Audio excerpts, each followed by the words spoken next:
Hi అండి. ఈరోజు మీకు నేను స్ప్రింగ్ ఆనియన్ కర్రీ చేసి చూపిస్తాను. దీన్నే కొంతమంది ఉల్లాకు కూర అని, ఉల్లి పరక కూర, ఉల్లి కాడల కూర అని అంటారు. ఏది ఏమైనా కూర మాత్రం చాలా టేస్టీగా ఉంటుంది. అంతేకాకుండా ఆరోగ్యానికి చాలా మంచిది.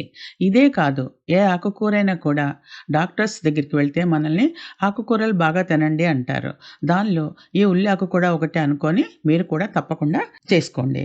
తర్వాత దీంతో కర్రీ ఎంతో టేస్టీగా ఉంటుంది. కూర చేసేటప్పుడు అయ్య బాబోయ్! ఇంత ఆకా అని అనుకుంటాం. కానీ వండిన తర్వాత అది మగ్గి చాలా దగ్గర పడిపోతుంది. కూర చాలా కొద్దిగానే అవుతుంది. కానీ వండేటప్పుడు మాత్రం మనం పచ్చదనం పోకుండా ఇదే కాదు, ఏ తోటకూర అయినా ఏదైనా గానీ పాలకూర కానీ ఆ పచ్చదనాన్ని పోగొట్టకూడదు. పోగొట్టితే ఆ కూరలో ఉన్నటువంటి వాల్యూస్ అన్నీ పోతాయి. అందుకని కూర మాత్రం ఆకుపచ్చగానే ఉండాలి. ఇక మనము దీంతో కర్రీ మొదలు పెడదామా? ఇదిగోండి, ఇలా మొత్తము 3 కట్టలు తెచ్చి రబ్బర్ బ్యాండ్ తీసేసి విడివిడిగా తీసి చక్కగా కడిగి ఒక ప్లేట్లో వేశాను. తర్వాత వేర్లు కట్ చేసేయాలి. వేర్లు కట్ చేసిన తర్వాత ఉల్లిపాయ వేరుగా, ఆకు వేరుగా కట్ చేసుకోవాలి. ఎందుకంటే ఆకు లాస్ట్‌లో దింపే ముందు ఒక 2 నిమిషాల ముందు వేస్తే చాలు. ఉల్లిపాయ కొద్దిగా వేగదు కాబట్టి మొదట్లో పోపులో వేస్తాను. ఉల్లిపాయతో పాటే ఆకు కూడా వేస్తే దాని కలర్ మారిపోతుంది. పచ్చదనం పోతుంది. కాబట్టి దింపే 2, 3 నిమిషాల ముందు మాత్రము ఉల్లాకు వేసుకుంటే సరిపోతుంది. ఇలా మొత్తము చూడండి, ఇంత అయింది నాకు. ఉల్లిపాయ ఒకవైపు, ఆకు ఒకవైపు పెట్టాను. ఇక కూర మొదలు పెడతాను. దానికి కావాల్సిన పదార్థాలు కూడా చెప్తాను.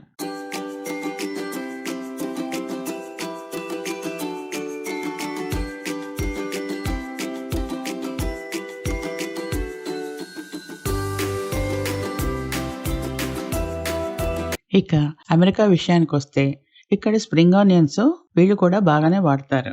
మనకి మోరు, హెరిటేజీ ఇలాంటి సూపర్ మార్కెట్స్ ఎలా ఉంటాయో ఇక్కడ కూడా ఫ్రెడ్ మేర్ అని, వాల్మార్ట్ అని సూపర్ మార్కెట్స్ ఉంటాయి. అక్కడ ఈ స్ప్రింగ్ ఆనియన్స్ మేము తెచ్చుకుంటాం. కాకపోతే ఇక్కడ మనం చాలా క్లీన్ చేయాల్సిన అవసరం లేదు. అవి ఆల్రెడీ క్లీన్ అయితానే ఉంటాయి. ఎందుకంటే పైన వాటర్ స్ప్రింకిల్ అయ్యేటట్లుగా వీళ్ళు ఏర్పాటు చేస్తారు. ఆకుకూరల మీద ఎప్పుడు వాటర్ స్ప్రింకిల్ అవుతూనే ఉంటాయి. అందువల్ల అవి ఫ్రెష్‌గా ఉంటాయి. స్ప్రింగ్ ఆనియన్ కర్రీకి కావాల్సిన పదార్థాలు: 3 కట్టలు ఉల్లాకు, ఆయిల్ కొంచెము, జీలకర్ర కొద్దిగా, అల్లం వెల్లిపాయ పేస్ట్ కొద్దిగా, కట్ చేసిన వెల్లిపాయ రెబ్బలు ఒక 4, 5, ఇంగువ చిటికెడు, పచ్చిమిరపకాయ ముక్కలు ఒక 5, 6, పసుపు చిటికెడు, half spoon red chilli powder, పావు spoon pepper powder, garam masala కొద్దిగా, ఉప్పు రుచికి సరిపడా. దీంట్లో ఏ వస్తువులు కూడా ఎక్కువ పట్టవు. ఇది అసలు ఏమీ లేకుండా ఎంత తక్కువగా వేస్తే ఇంగ్రీడియంట్స్ అంత టేస్ట్‌గా ఉంటుంది. చాలా కొంచెము మాత్రమే వేయాలి. ఇప్పుడు స్ప్రింగ్ ఆనియన్ కర్రీ ఎలా తయారు చేయాలో చెప్తాను. ముందుగా బాండీలో కొద్దిగా ఆయిల్ వేయండి. దాంట్లో ముందు జీలకర్ర వేయండి. జీలకర్ర వేగిన తర్వాత కట్ చేసిన ఆకుకూర పక్కకు పెట్టి ఉల్లిపాయల కటింగ్ మాత్రమే వేయండి. కట్ చేసిన ఉల్లిపాయలు మాత్రమే వేయండి. అది కొద్దిగా వేగిన తర్వాత అల్లం వెల్లిపాయ పేస్ట్ కొంచెం, అది కూడా అయిపోయిన తర్వాత వేగాక కొంచెము వెల్లిపాయ ముక్కలు కట్ చేసినవి ఉన్నాయి కదా, అవి వేయండి. దాని తర్వాత కొంచెం ఇంగు వేయండి. ఆ తర్వాత పసుపు వేయండి. పచ్చిమిరపకాయ ముక్కలు కూడా వేసేయండి. తర్వాత రెడ్ చిల్లీ పౌడర్, అది కూడా వేసిన వెంటనే పెప్పర్ పౌడర్ వేయండి. కొంచెం మసాలా పౌడర్ వేసేయండి. రుచికి సరిపడా ఉప్పు వేసి ఇప్పుడు కట్ చేసిన ఆకుకూర దాని మీద వేసి ఒక 2, 3 నిమిషాలు కలిపి వేయించండి.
కూర చాలా దగ్గర పడిపోతుంది. మనం ఆకుకూర ఎంత వేసినా అది మగ్గిపోయిన తర్వాత చాలా కొద్దిగానే అవుతుంది. ఇప్పుడు కూర ఆల్మోస్ట్ అయిపోయింది. నేను దీంట్లో శనగపిండి గాని, పెరుగు గాని, నీరు గాని ఏమీ వేయలేదు.